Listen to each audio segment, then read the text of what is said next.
Welcome to the Veterinary Marketing Podcast, where it's all about how to attract, engage, and retain clients to your veterinary practice using digital marketing. In today's episode, we have a guest that I'm very excited about. He is somebody who's definitely influenced the way that I approach marketing a ton. His name is Colin Theriot, and he is the founder of the Cult of Copy, which is a Facebook copywriting group. He is a Facebook copywriting guru, is what I would describe him as, but an incredibly interesting person and a really great copywriter, in my opinion, but also a fantastic copy coach and able to teach specifically copywriters how to become better copywriters. So I know that a lot of people in the veterinary industry are interested in copy because whenever I talk about it, they'll typically say, I really like it, but I'm not good at it. So I think you're going to get a lot of value. I've learned so much from Colin. I would say he's probably one of the top 10 influencers in terms of influencing me as a marketer. He is constantly posting amazing lessons inside of his Facebook groups. He's also, you can go to cultofcopy.com and check out the courses and things that he has. But if you're interested in copywriting, today's episode is going to be full of great info. And I think every veterinary practice could be benefited by having better copy. The cool thing about Colin too is that he's outside of the industry and he's worked with just tons of different people. So it's always good to get outside opinions and insights, just because a lot of times when you're looking at copy or how people do things, pulling from outside examples will help you to innovate. And I think that's one of the easiest ways to quickly innovate is find examples in other industries that are working and then apply it to your industry. So I hope that you enjoy today's episode. Before we begin, we just have two sponsors. Are you looking to get better SEO ranking for your veterinary practice? Probably everyone I know that runs a veterinary hospital would be benefited from having better local SEO. And that's why I want to give you some free tools from one of today's sponsors.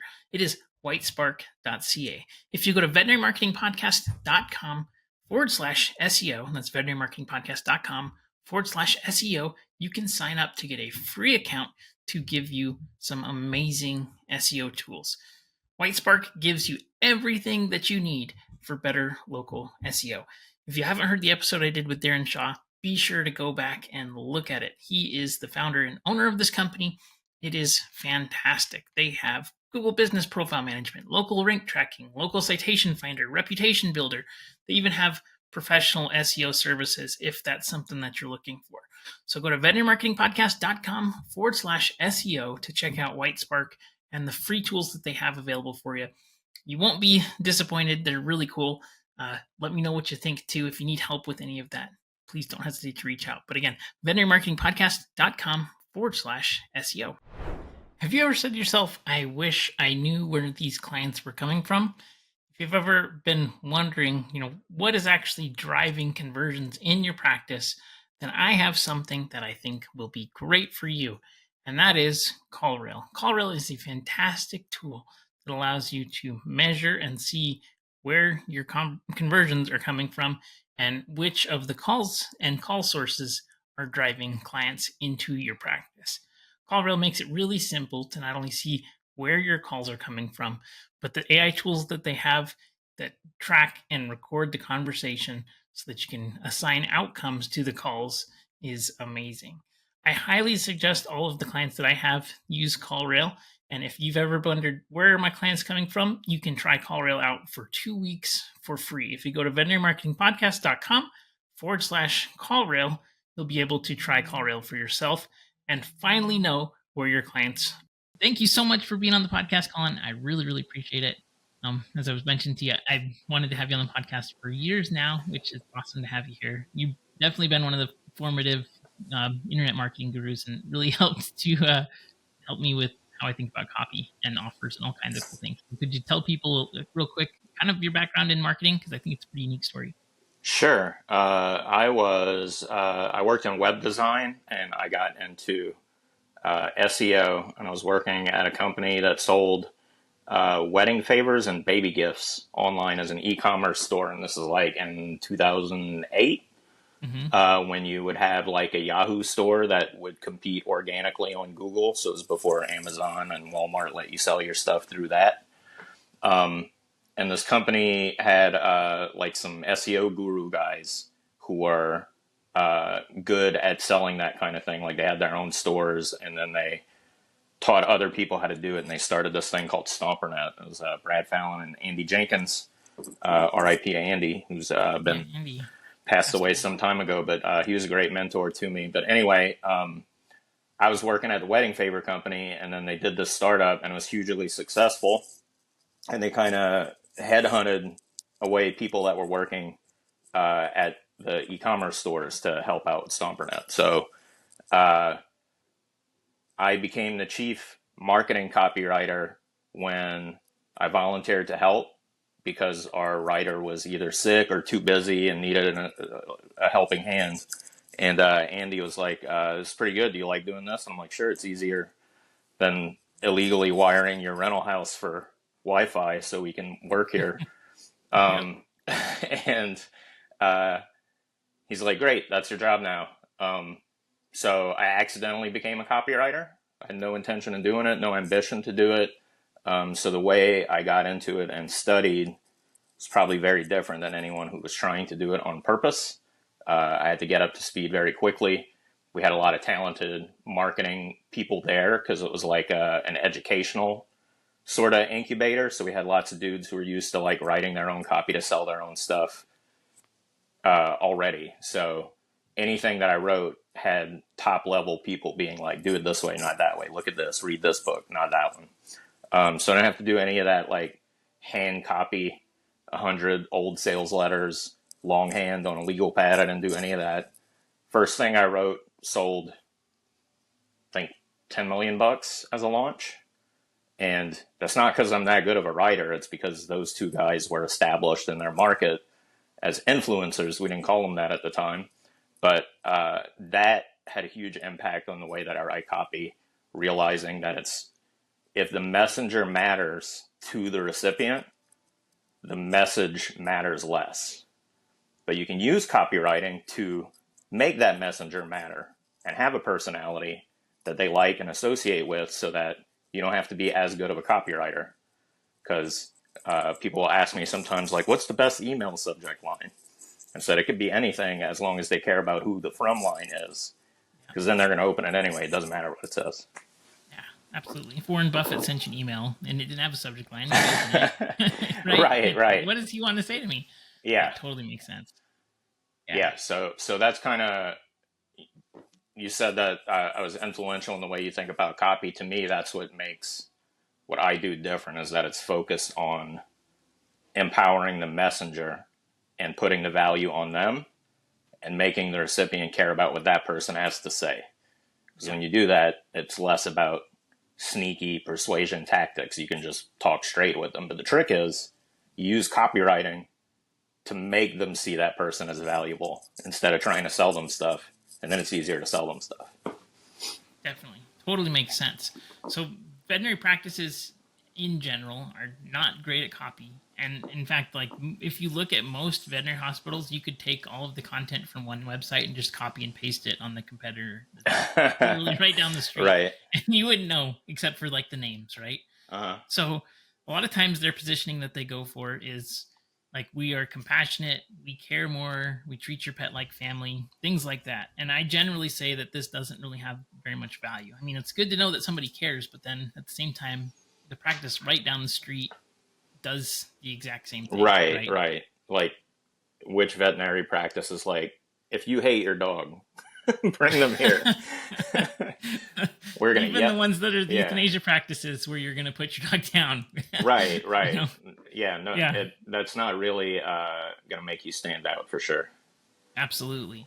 So when you talk about helping to basically elevate the messenger, how much do you think a local business, and obviously it's very, very niche, right? But Mm-hmm. how much do you think a local business should focus more on customer journey, like the expertise of the vet, when essentially like everybody really cares, generally speaking, like 80% of practices really, really care. They also do a good job.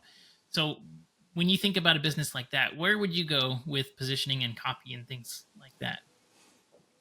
Generally what I do is I put clients through a 4-step process, and I have an acronym for it because I like to do that kind of thing. People think Yep. it's clever. I like your So, acronyms. the one I use for client differentiation, it's called DUST, D-U-S-T.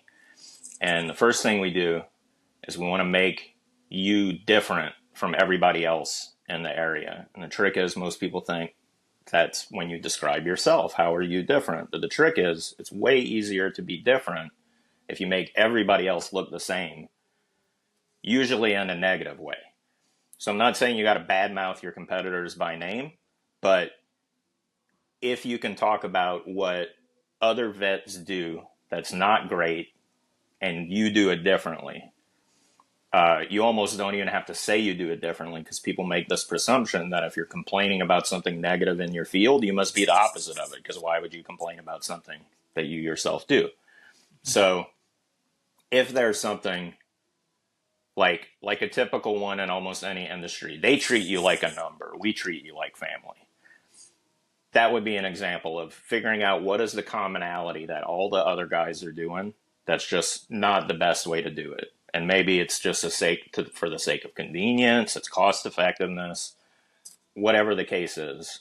Step one is differentiate by making everybody else look the same, because then it's easier for you to stand apart. If you put them all in the same box, now you just have to say, I'm different than that box. You don't have to have a whole checklist of differentiators. So that's step one. Step two is unique. And one of my biggest pet peeves in copy is when people talk about, I'm the most unique, or this is more unique than that. That's inaccurate. Unique means one of a kind. There's no levels of uniqueness. Either you're unique or you're not. It's like being dead. There's no degrees of deadness. You're either dead or you're alive. It's a binary. Unique means one of a kind. So what is it about you that none of your other competitors have? It could be anything. Like in my own work promoting myself, I talk about my extremely rural Cajun upbringing on the southern bayous of Louisiana. That is something other copywriters don't have. And if they do, it overlaps with other things that are different about me. Like I'm nerdy in a way where I'm into old comic books and vintage video games. And I collect old science fiction and fantasy paperbacks prior to 1990. Anything after 1990, I don't want it.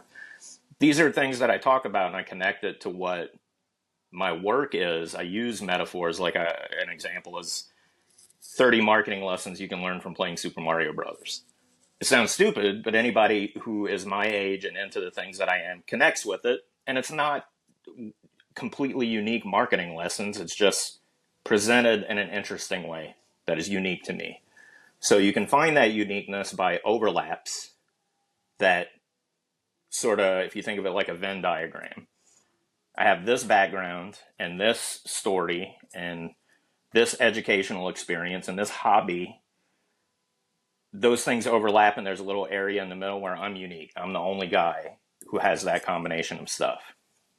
And just by telling stories and relating it to your business, it creates that perception. And this is something you see a lot in fiction, where they're trying to create a character. So they give him a unique background. This guy's a detective, but he's from the middle of nowhere, or he's raised on a ranch in Montana. So that colors everything he does. That would be an example. So that's unique. D-U-S is special. Special has to do with your offer. It pertains to your offer. So we talked about your competition. We talk about you as unique. How are your offers special? And what I mean by that is every offer you make should be different than the off the street, off the shelf, regular price that you can get all the time. It seems counterintuitive because people are like, well, if every offer is special, then there's no standard offer. And I'm like, correct. There shouldn't be. That's for regular people. The person buying from you right now, they're special. They want to feel special. So you make them a special offer. If you're a vet, I presume there's all kind of seasonal things you can do. There's add-on packages. If you get your regular checkup, I know the one down the street from me has a sign that they'll do like a free dental if you come in for your regular service or things like that, right? So always be thinking of what you can do to make it feel like what you're offering, actively offering, is special in that it's not the usual thing. If you came in off the street and said, hey, I want this, you could get it, but this is different. And that's why I'm bothering you about it. That's why I'm emailing you or sending you a flyer in the mail, putting a note on the sign. It's not the regular thing. It's special. And then finally, the T is for tribal. How are you a member of the same community as the people you're talking to? How are you part of a family, a herd, what is it you have in common with that audience that brings you together? Now, the stuff you talked about, caring about animals, having the proper credentials, those are things that put you in the tribe of vets. What puts you in the tribe of the community you serve? That's where things like how long you've been in business in the area come in, what other community things you're involved with. That's why it's useful for you to like support the local softball team, as an example. If you can put your name on the sign and even tell your email list, hey, we're sponsoring the team. They're doing good this year. Come out and see them and support them. We don't get anything from it. We just love those kids. Yeah. That shows that you are in the community as a member, as opposed to I'm a vet and I do this for the community, if that makes sense. Sure. Does that tribal also relate to like segments within the audience? So like people that treat their dogs like children, for example, like childless. Yes, that owners. is correct. So is that So another not segment there? right. I was speaking to like local community because a vet is obviously a geographically based business, but within that, like for example, our cat goes to the cat clinic of Roswell, where I live in Georgia. Mm-hmm. They only do cats. And the guy is nuts about cats. He literally talks to cats. Like he meows at them in very specific ways that are weird if you don't know him. And Dr. Ray, again, to talk about tribe, he wears a giant paper mache cat head and plays drums. Like there's street fairs during the summer where his cat clinic is. So he pulls out his drum set and sits out there in a cat costume and tears it up on the drums. That's really cool. It has nothing to do with being a veterinarian, but he's there in the community participating outside of the cat clinic. And then when you go inside the cat clinic, there's, cat trees everywhere. There's cats who live there that they take care of, that wander around. It's very, if you're a cat person, you 100% immediately can tell that this guy's a cat guy. It's not just like he got into it as a business niche. He's a cat freak. It's just what he's into. That's super cool. So using that as an example, and then he's not a client of mine. This is just observational. He follows the 4 letters. He's different. Everyone else is the same. He's different. He's unique. What he offers is special, and he's showing people how he's part of the tribe. He's part of the community. Not just a service provider selling things, but he's a participant in everyday life in the area. Definitely. So you mentioned special offers, and I think offer creation is one aspect that's pretty challenging. Veterinarians don't like to do discounting in general, but I think that they could look at things in terms of bundling or even breaking down an offer of like all of the things that are included and making it seem special. For businesses in general, how many offers do you think that they should have like kind of in the hopper ready to go at any point in time? Not really knowing anything specifically about the veterinary business. I think of it like the people I work with and me personally, we sell information. And I think of it in terms of expense, like the most expensive package that you can get. That's everything for the person who's just like, tell me how to write the one check and then we're done for however long. So that's the most expensive side. And then there's like the cheapest one is like stuff, like I guess if you bought like your pet food through your vet or medicine subscription or something like that. Yeah. So thinking of it as a spectrum of price points,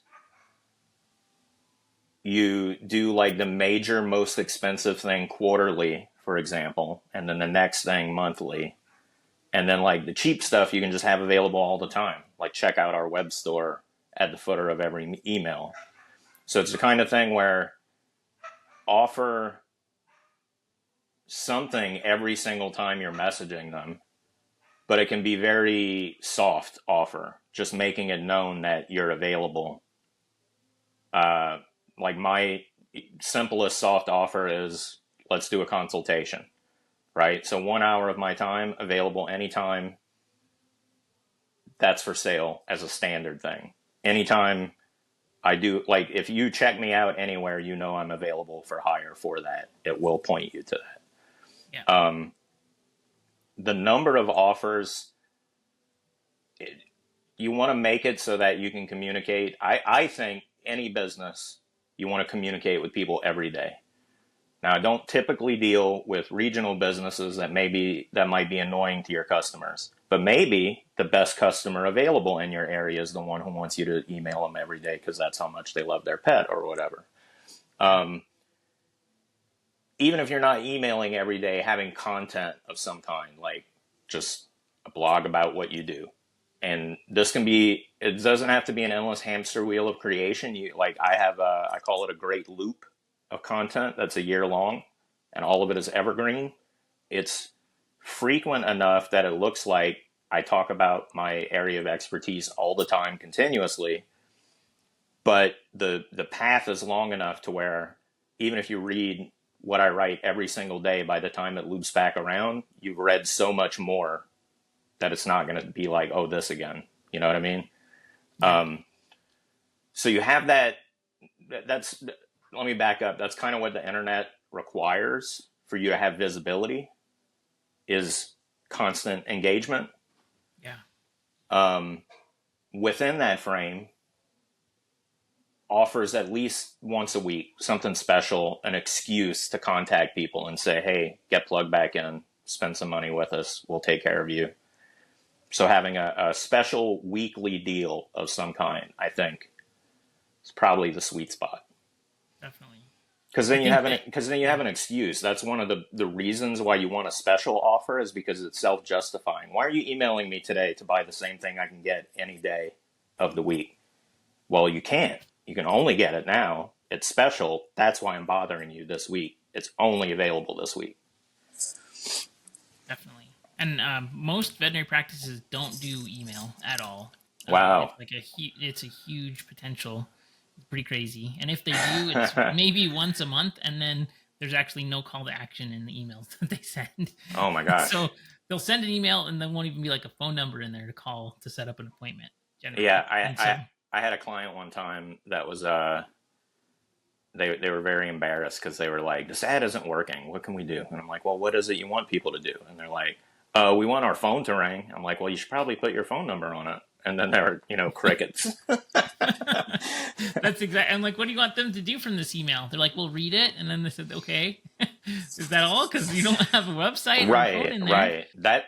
That brings up a good point because like a lot of regular people don't think about it, but like, don't bother anyone unless you have something for them to do, and that you should always have something for them to do. So I was talking about a baseline offer before. Even if I'm going to email you to share like a tip about copywriting, I'm going to put the contact info in there and say, hey, if you want to talk about your copy, reach out. Here's how to do it. There should always be a call to action in everything that you send, even if it's just to keep in touch. And the fear people have is like, oh, well, people are going to unsubscribe. And I say, what did you want their email address for? If they don't want to receive offers from you, there's no reason to have that contact information. Yeah, having a huge email list doesn't help you. Right. So yeah. You only want the email addresses of people who will read your emails and do what you ask them to do, which is respond to your offers. I don't know what's possible within the realm of veterinary stuff. There's bundling, like you said, but I don't know if you could say like, here's what the annual cost of pet care is. What if we divide it up monthly and you just pay a low monthly thing and you come in whenever? Um, that's a possibility. Just Yep.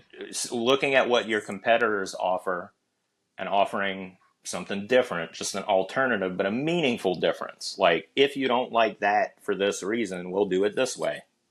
Sure. Um, Definitely. Well, I think so. A lot of the private practices that listen here, they're competing against corporate groups and corporate practices. And so I think that different that you mentioned is putting, I think, talking about you're treated like a number to a huge faceless corporation that's looking at you at a profit, as a profit center. right, right. And I think people dislike that kind of approach in general. Like most don't like megacorps that are, trying to extract revenue from you. Yeah, faceless corporation, a machine, a service that's like a vending machine. Everybody gets the exact same thing. Obviously, you're different. Your pets are different. You might even have two pets, and they're certainly not identical animals to each other. There's the comparison to make is like, you can get a cheeseburger at McDonald's, but is it as good as the cheeseburger at the local diner, where the guy knows your order, which is unique to you, and he makes it that way every time. You don't have to walk up to a kiosk or a drive-through and try to explain it to a different person every single day, because they have a rotating staff of people, different things like that. So that's a good example of looking at how to paint the competition with a brush of negative paint. How Without to, having to say it, though. Yeah. right, exactly. And it's just, it's about what you want and how you see yourself. So thinking of it from that point of view, if you respect yourself enough to not get treated that way, and certainly not have your beloved pets treated that way, that's what we're here for. Definitely. And I like what you say about offers, and I think that is one thing that the more offers you make, the more you're going to make. And yes, I tell people all the time, if you want to make more money, make more offers to more people more often, and you will always make more money. And what another perspective is, like, the point of an offer is to collect people who respond to offers. So like a lot of times in my business with information, people will think I got to gather an audience and then sell them things. Use the offer to grow the audience. So like, I have a community I started. The point of joining the community was to get a discount on the offer I was making. If you were a member of the community, you got it for cheaper. That's an example of what I mean. Like, there's no reason to be in my circle and ask for contact unless you already want to buy something from me and I'm giving you a special deal. Otherwise, we can be friends without you having to join my community. You don't have to give me your email address if you don't want to receive offers from me. But if you give it to me, I'm going to email you every day and try to sell you something that you're going to like. Because why would you even be on the list? The only reason to join the list is to get more of this stuff. Exactly. I think that's a really good way to think about it. And also, the content you create is, I look forward to seeing it, and I know that there's going to be an offer in it, and that's okay. And so I think that the content that you make is really good at segmenting, but also creating kind of anticipation for like the offer that's coming up in general. So when you're creating content, do you start with the offer in mind, and then you're like, okay, this is what I want to sell today, or this is the content that's on my mind, what offer works? Does that make sense? So yes. So planning out your offer calendar is important, because then it makes the content easy, because you know what's coming up that you're going to sell. And I tell people to presume everything you're selling is a solution to a problem. If you know what the problem is, you can speak to it in advance. And giving people content that makes them think about that problem, put it in the front of their mind, open their ideas to maybe wrinkles and complications that they didn't think of. And then when you make your offer at the end of the week, it's an offering of relief. It's not interrupting content with a commercial that is annoying. It's giving people the release valve of, oh my gosh, I had been thinking about this problem. Now I can do something about it. And the nature of the human mind is that they don't think about how you set them up to think about that problem. Because teaching people about a problem in a way where you're like, here's some things to avoid, here's some signs to look for, here's things you may run into as problems if you try to solve it yourself, those feel altruistic. But then when you come along and like, here's the easy way to do it, just bring it to me and I'll solve it for you, it's, a sigh of relief. Your checklist is suddenly down to one instead of, I got to remember all these things. But it feels valuable to tell people what to avoid and what to look out for and problems they might catch early. That certainly is valuable. It feels like you're giving them benefit without asking for anything in return. And then all you do is show up and say, look, I can solve this problem for you easily. Definitely. I think I learned that from you was specifically, if you can describe the problem enough, people assume you're going to have the solution. So yeah, that way you're like, is this you? Do you have all of these problem symptoms? And if you say, here is a solution, they're going to think that is the right one. You just diagnose their problem. And another thing with content is we talked about how you always want to be positioning yourself as a person of value, because then your offers are easy to make because people want to work with you. They want you to be the one to give them that solution. A very simple trick is frame everything that you're offering to people as stemming from your knowledge, meaning I gain this through experience working. So instead of just saying, here's something to look out for, signals that your dog might have fleas, say, people come in, they bring their dogs, they've chewed holes in their fur, they're, gnawing themselves raw, they're itching, they're scratching, and maybe the stuff you get from the pet store is not working. Here's what I recommend to them. It could be the exact same thing you were going to say as a generic list of tips, but now you framed it as this is the thing that's happening in my clinic that I deal with and I help people with. Yeah. So the same thing for me as a copywriter, as an example, I wouldn't say, here's the tip on how to write a headline. I would say I had a client came to me. He wanted to test 10 different headlines for every email. I don't usually write that many. So here's a formula I came up with to whip up a bunch really quickly that you can use anytime that happens to you.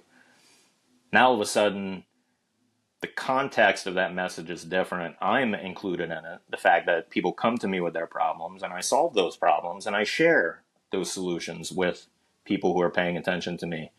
It's unsaid, but it's there. It's inescapable that that's part of the message. So just doing that, framing everything you share as coming from your work experience or reporting on your work, helping the pets of the community, makes it easy to present yourself as the person that's there and available for that kind of help. Absolutely. Yeah. And I think that's way better than, exactly. If you said, and you in practice, they have these examples coming through the door all the time. So if they said, hey, this pet owner brought this dog in, take a look at its teeth. It had terrible breath. This is what they were complaining about. This was the symptoms versus here's 10 dental tips that you can use to keep your dog's breath fresh, one position exactly. as an expert and problem solver. Exactly. And you can see how that story, just telling it from that point of view of a story, does a lot of that DUST acronym, because it's showing what's unique about you and how you're handling this. It shows that you're giving special care. It shows that you're part of the local tribe of pet owners. It makes it so that you don't have to sit there and think of content. You almost can just report on what's happening and share what you did through the course of your work that day and how that might be helpful to other pet owners. There's your content that's covered. And it automatically sells you as a practitioner because you're telling stories from the proverbial trenches. Yeah. And those come in all the time, and they are dealing with these issues. And so if it's relevant specifically to the types of offers that they want to be making, then they should be doing that. Definitely. Yeah. So I guess we have to be respectful of time and things. And so there's a million other questions I don't want to ask you. But when it comes to local businesses in particular, what do you think the biggest or biggest adjustment that they could make to get more out of their either content or copy, that you think is something that they should be doing based on, your conversations that you have all the time with people? Yeah, I think the biggest one is really what I just shared about always framing anything you want to share with people as an anecdote that comes from your work. Because what happens is information, especially on the internet, is abundant and contradictory and free. Therefore, it's worthless. Yeah. It's not connected to a source that you trust. But when you share your information and you frame it, you let people know. I talked to a client earlier today and saw their animal, and this is what the issue was. Or this is something we see every year. I've been in business in this town for 10 years. Every year at this time, this is something we see pick up, ticks or whatever. Yeah, or heartworm, or like Right. bad Just stuff. Exactly. bringing that and framing it as coming from your experience frames it as knowledge, and knowledge is the combination of information plus experience. So it shows that you are actively applying this information. It has a source. It's been tested. It's been validated. So now what you're sharing with them isn't just an article off of, pets.org or whatever about this particular issue with an author whose name you don't recognize. It's a local guy in the area talking about how this happens in this region at this time of year. You can expect it. Now all of a sudden that information is knowledge. It comes from a person who knows it instead of just randomly off the internet somewhere like an article on Medium. So doing that is definitely going to help you stand out against things like corporate vets, because they're not going to associate that personal experiential angle of I'm out here doing this work myself, me, here's my name. Just doing that will make you stand out and apart from other people. Customers also love it if you show off their pets. So sometimes when you tell the story, you can ask, hey, can I put this in our newsletter? I would love to. If you don't want your name in it, you don't have to. But that ties into asking for a testimonial. Bringing testimonials in is huge in a local regional business, when people know it's like, hey, I know that guy, or that's my neighbor, or I see that person walking that dog, bringing that element into it, involving yourself as a character, automatically turns all your content into a story, and people like stories more than they like info. Yeah, articles and infographics. Yes. Absolutely. That I think is the main thing, and it's really just, that's all it is bringing in the aspect of personal experience. And then the last one I'll say, we were talking about what to include in every message. Always asking for engagement is a great way to promote the fact that you're there and you're present and you're available to do whatever work they might need. So anytime you send an email, ask them to write you back. Anytime you make a post on your website, if there's comments available, ask them to comment. If you post on social, same thing. What do you think? Open it up, create a conversation, and then engage with them if they participate in that conversation. But again, the reason you're doing that is because it shows you're available and present. And that, again, is something that makes you stand apart. The fact that you care about what they have to say. You are there to answer questions.